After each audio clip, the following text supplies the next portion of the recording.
Exhibit A.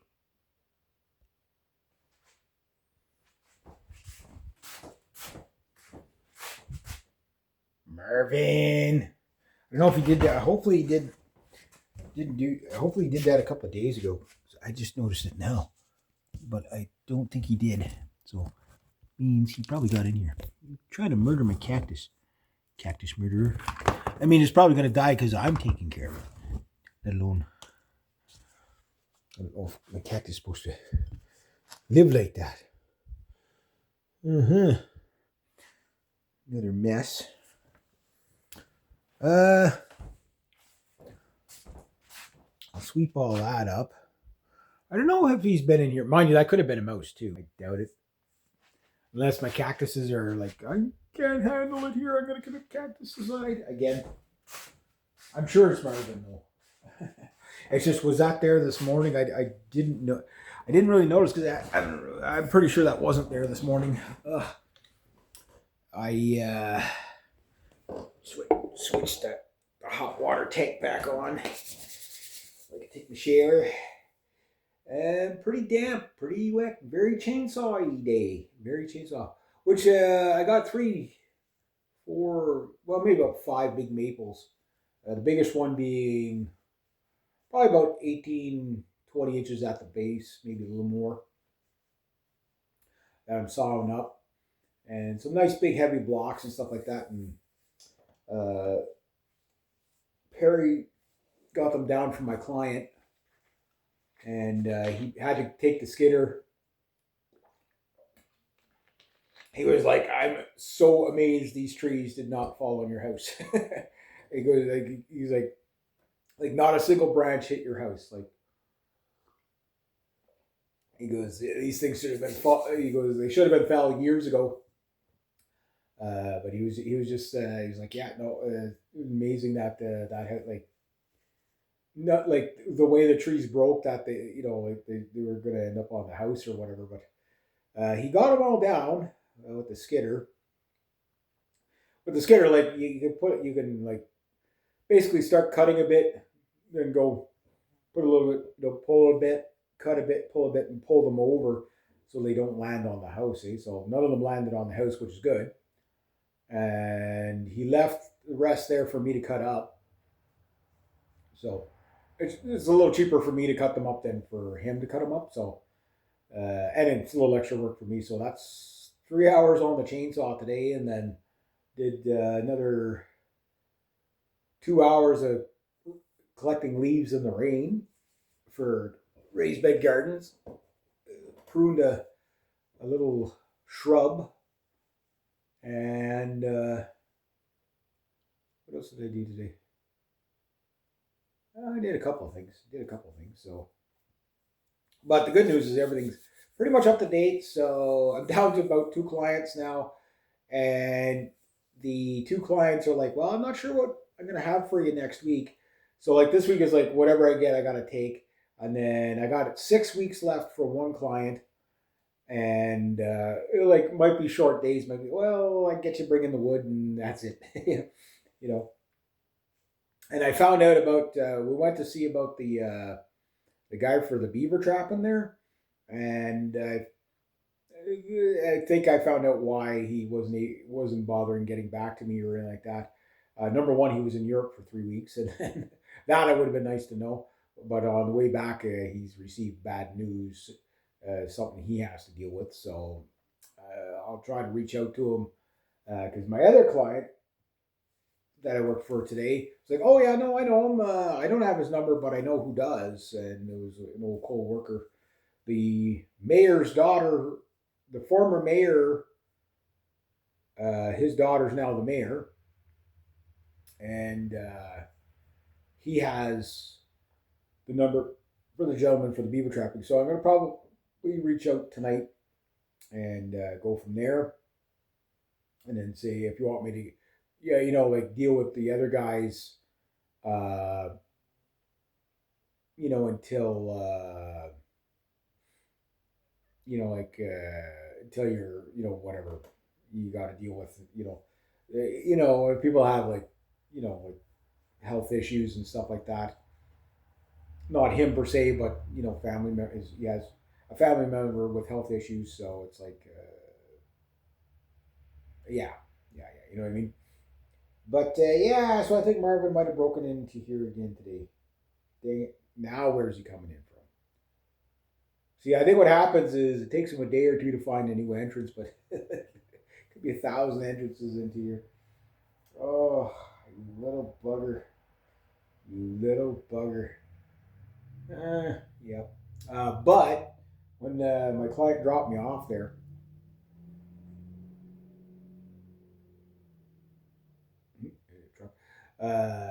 Casper was right at the frontier, so it's like right at the by the well. And she's like, "Oh my God, look at the size of that cat!" I said, "Yeah, that's Casper." She said, "Wow, what a magnificent cat!" I said, "Yeah." I said, "He's been fed 20 mice already from me, so I'm drawing him in closer to the house, so he's probably going to end up getting if he I haven't seen Chippy in a couple of days, and Casper's been around the house for the last past week or so. So like he's usually always out by the barns, but you know I'm tossing him a mouse or two uh, between the woodshed and underneath the veranda. That's a long distance for a chipmunk or a squirrel to make it with a cat, like a champion mouse or cat that size, sitting there waiting for him. You know what I mean? Yeah. So I don't know. I don't know. But yeah, I think he got in again. But the thing is that the only thing in here that he can go for is the peanut butter. So because I put all the black walnut outside, so maybe he won't come in here as much. I want to deter him as naturally as I can. Uh, yeah, do stuff like that. But yeah, no, very damp day, very chainsawy day. I love the fact that I was able to do these, cut these trees up, nice hard maple, that I'm cutting up, so that when I go to do the review, like, yeah, I think these are the biggest trees I've done so far with that saw. I've done a lot of cutting with that saw in the last past week, but I've done a lot of cutting for the last past year with that saw. Fantastic saw. The long and the short of it is buy two. If you MS400 buy two.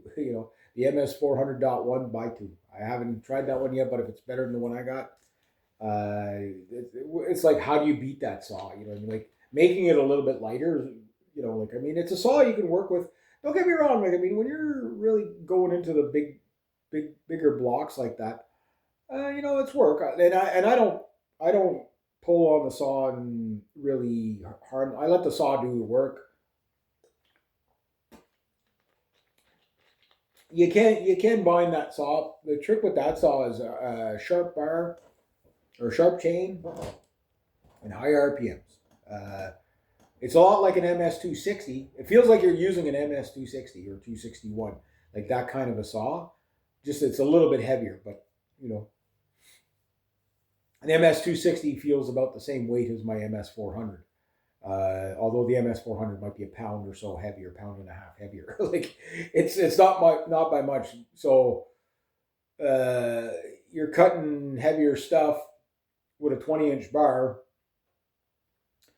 Like as soon as you get down from like say a 16-inch block to say like a 12-inch block, it's pretty good. But as soon as you get like say 8 to 10-inch blocks and smaller, it's bloop, bloop, bloop. It's so fast.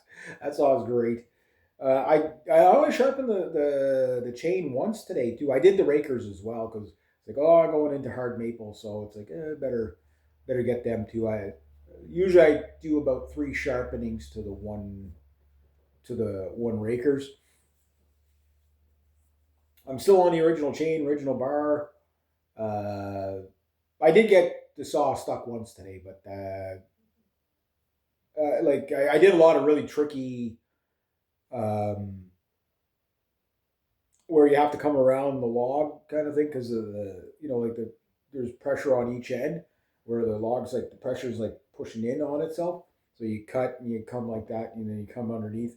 I do about like 8 or 10 blocks, and then I just start working away at it. Sometimes you can just put a wedge in between, and whatever. The easiest way to do it, okay, is cut. And the reason why I do so many blocks is so that if you have to, it gives you more of a chance to break things, and it gives more of a give to your next block, right? So every block that has a cut in it is more give that you can get. But a really cool trick that you can do if you're not sure if you can make it around and come up underneath like that and cut your log without getting the bar stuck. What I do is I just start a second slice and I widen out. Let's say that's your cut. I cut another one there and I widen it out about that, maybe even a third one, so that if it did fall, it'd go like this. Or if you came up and it went like this or whatever, that you could still, still let go. But you go like if this is your log, you come in, you cut like almost halfway through, and then you just come like that. Then you come like you leave like a little chunk in the center, and you go around like this. You do that about 6-8 blocks, whatever it is, whatever length. And then a lot of times you can either use another block underneath and just like, okay, take the pressure off. And then as soon as you zip them apart, then after that, and you can do like big stuff like that. And you don't have to get the cant dog out. Although I did need the cant dog today for 2 logs or 2 of the tree trunks. So I'll bring it next time. I didn't think I was going to need it today. Then when I saw them on the ground, well, the first one I saw, I don't know how he got it like that, but I guess when it came down, he sawed it up and then dragged it a bit. But the butt end of it was up in the air on the other log, and it was like perfect. It was the big one, right? I was like, okay, I'll start right with that, and because I usually try to cut the biggest blocks that are there first. So as your chain gets a little bit duller throughout the day, because there was one log that got a little dragged through the mud a bit, so it's like, okay, it was near the end of the day, but the stuff was getting so small that it didn't matter. But if I was cutting the big stuff, I would have had to resharpen again. So I try to be strategic with my cutting. So anyway, long story short, I cut all the big stuff today and finished up the day. I did 2 tanks. That's all. Out of 3 hours, I did 2 tanks. Now, mind you, I did a couple other little jobs too, like take the summer tires, put them back up on the rack. Went around with the rake trying to patch up all the skidder marks before the ground freezes, because it'd be like your eyeballs would be rattling out of your head driving over those things. Then I had to put the septic screws back into the septic tank lids. Did that. I did get it done in time. I was like literally down to like last week. There was like 2 days left for that, and I did it in time. So happy with that. And then what else did I do today? I did a couple other things. But anyway, yeah. So did a lot of chainsaw in the past couple of days. Yesterday I did the polearm chainsaw and the chainsaw. So I brought both saws with me, but it just I didn't bother with the little saw at all. Like the MS400, like I say, it you can work with it all day, and yeah, you're going to be tired at the end of the day because you're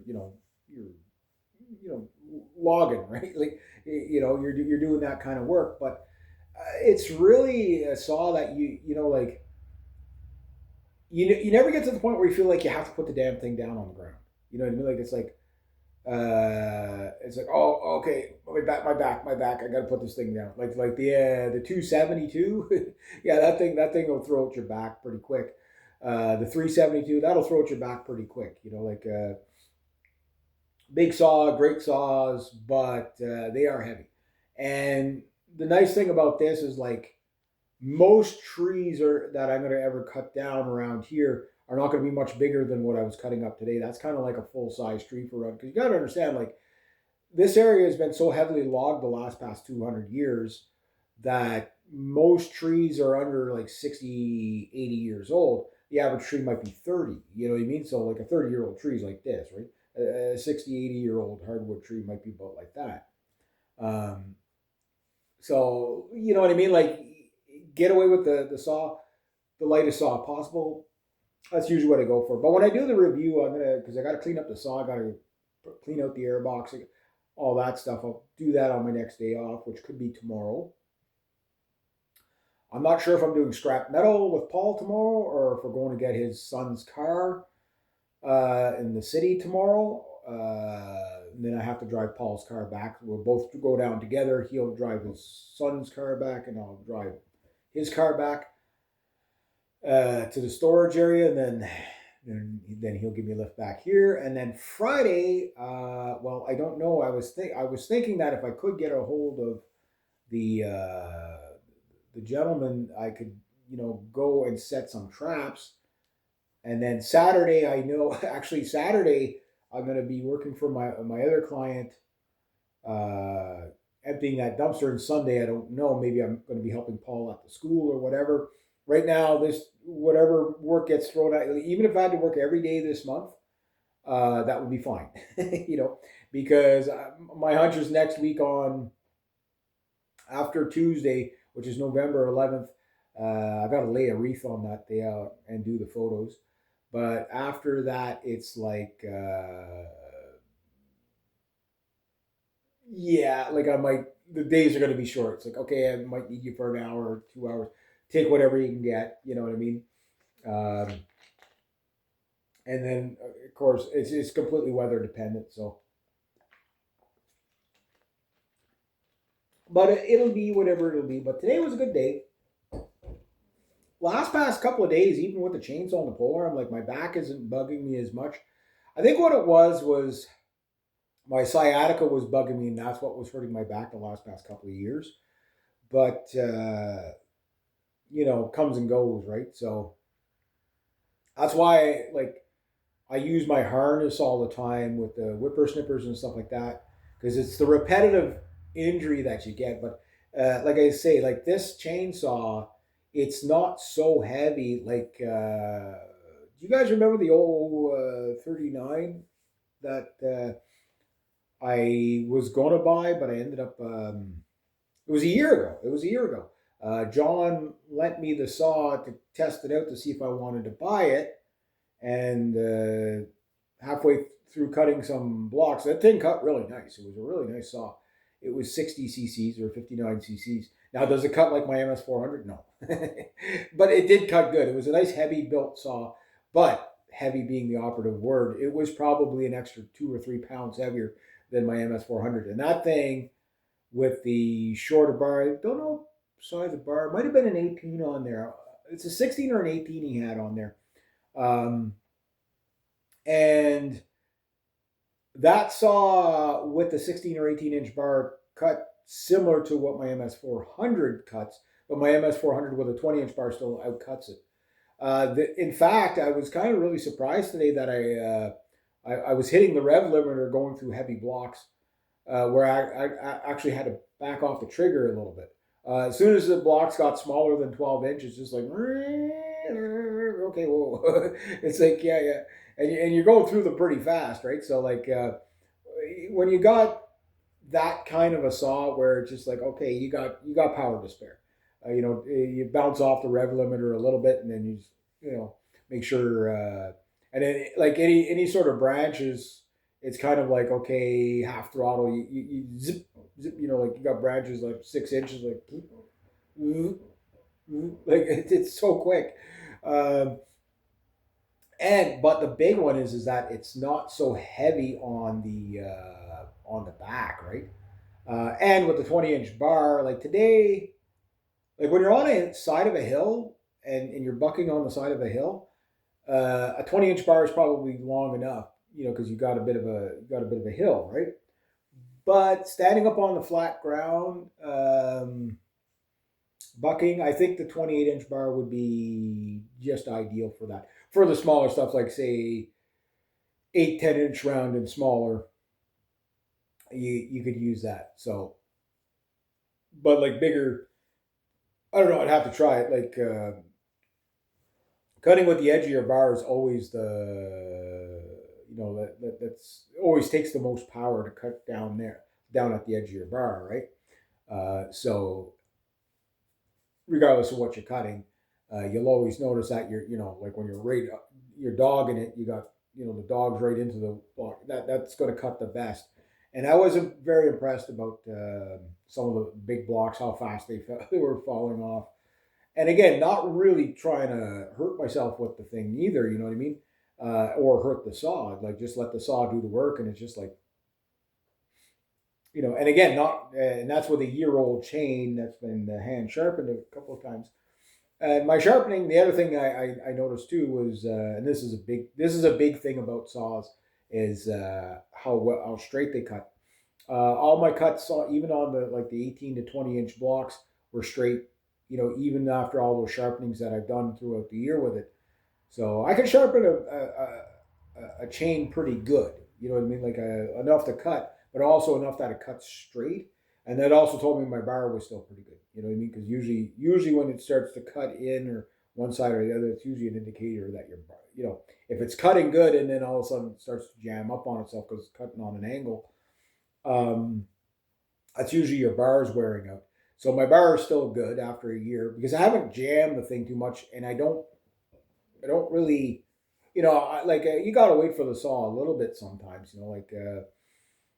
That's fine. I mean, it cuts fast enough. But it's pretty much you can hold the saw kind of lightly, by chainsaw lightly. You don't have to death grip it, but enough that like if it kicks or something that you're ready for it. But that saw it pretty much falls through the blocks. I'm really impressed with it. Like if I was doing big stuff all the time, like today, if I had like a big saw, I would have used it on the main butt blocks and then went to the 400. And then, when you get to the little light stuff, then you grab the really, but my back wasn't hurting at all. So, and I did 6 hours of cutting with it on Monday. Was it Monday? No, I did 4 hours on Monday with it. But the Monday before, I did like 5 hours with that saw, 5 or 6 hours with that saw. I mean, you cut a bit, you move stuff. You cut a bit, you move stuff. So like all these guys that are like, oh my, how fast does it cut? How fast? I mean, it's a benefit if it cuts fast, but it's not the be all end all. Just because you're messing around with everything. Like everything I did today, I could have done with the MS260, which is a 50 cc saw. It just I would have had to wait a little bit longer to get through the blocks, and I might have had to go through the blocks at each, But like I can zip them while I'm rolling because I've done like I've fallen some pretty big trees, more than 24-inch round with the 50 cc saw. It's comical to watch like what I've done with like the MS 170. The size of trees I was falling with that, it's like it's like if the bar. I go 2 to 1. If the bar is basically 10 inches, I'll cut a 20-inch tree down with it. Just make my notch really big. You know what I mean, like that kind of thing. I'll do it. I'm not above doing that. As long as the bar can get in there as far as it needs to, I'll cut it, right? But you have to wait for stuff. Like sometimes you have to wait for stuff. With this saw, you're not doing a lot of waiting. It's a really good saw. Like I know all the 500i guys are like, oh no, you need the 500i. The 500i is just a little bit too heavy to work with all day and not feel it. You know what I mean? Where the 400, you could work with it all day and not feel it the next day. You know what I mean? And you can work with it multiple days now and not feel it. So in real world, like when I do my the actual review, I'm gonna clean up the saw, bring it in, sharpen it up again. What'll happen is like I'm gonna give you like real world what it's like to live with a saw, real world, right? Which I think is more. You don't really get a lot of those real world videos where it's mostly like, the guys, oh, this is how fast to cut, this is how fast you can cut through this, and you can cut through that, and it's like, okay, yeah, that's fine, but like, how is it on, dry dead elm, 6 inch round, you know what I mean? Well, I can tell you it's pretty good, How do I know? Well, that's what I've been cutting the last past 2 weeks is elm. How's it on a big maple, hard rock maple? Well, I can tell you that now too. I haven't done a big oak yet though. Like I haven't, like if I was cutting like say a 20-inch elm with it, like Yeah, you'd be waiting for the saw a little bit. Like as long as the chain was like I would if I was falling an elm that big. Number one, there's not too many elm that big around here, but if you were falling something like that, I wouldn't fall that tree without putting a new chain on it first, just to get that crucial felling cut done as easily as possible, and then cut up the butt blocks. By the time you get about 10, 15 feet onto the trunk there, as like I say, as you cut the big blocks, you know, it gets the chain's going to start to dull a bit. But if you cut all the big blocks first, and there's not too much sand on them, on the bark and stuff like that. Today I had to clean it a little bit, but one of the tricks I use too is if I find the cleanest spot and I cut, like I'll roll the log, clean it, and cut it so that when I roll it again, that I'm cutting away from the sand, so like the sand is not going into the chain as much. And even at that, like I could probably still have cut maybe another 2 tanks before I would have had to really sharpen it up again. So not too bad, but again, that's also I sharpen my chain whether it needs it or not before I start every job anyway. So that way you don't wait till it gets dull, right? So if your chain is good, that saw is really really impressive. It's a high revving saw, so you have to be kind of understand that you're getting your power at the top end of the RPM on that thing. So it's that kind of a cut, a lot like an MS260. So, but anyway, yeah, I just thought I'd talk about that a bit as I'm waiting for the hot water tank to warm up a bit, so I can go take a shower and warm. I've been outside in the rain and the damp, just enough rain to say it's raining. So I'm just damp enough that it's just enough to be uncomfortable and bleh. But that little bugger tried to murder one of my cactuses again. So I'm sure he's coming back in here. Yeah, that little bugger. See what he's going to get into next. But that said, that big bugger is out there. The mouser's out there. Big Casper. Marvin and Chippy better watch out, because Casper, if he gets a hold of them, they're done for. Yep. So who knows? But Casper, though, he's getting, like the idea is to get him closer to the house so he catches the mice trying to get into the house, and is what it is. So that's where I'm at. I'll figure out what tomorrow brings. Hopefully I get to sleep in a bit tomorrow. I've been slept in about 2 weeks, so yeah. I'm tired, guys. I'm tired. Like seasonally tired. But everything's coming to a wrap up. Excuse me. I'll be able to get back to the recording very soon.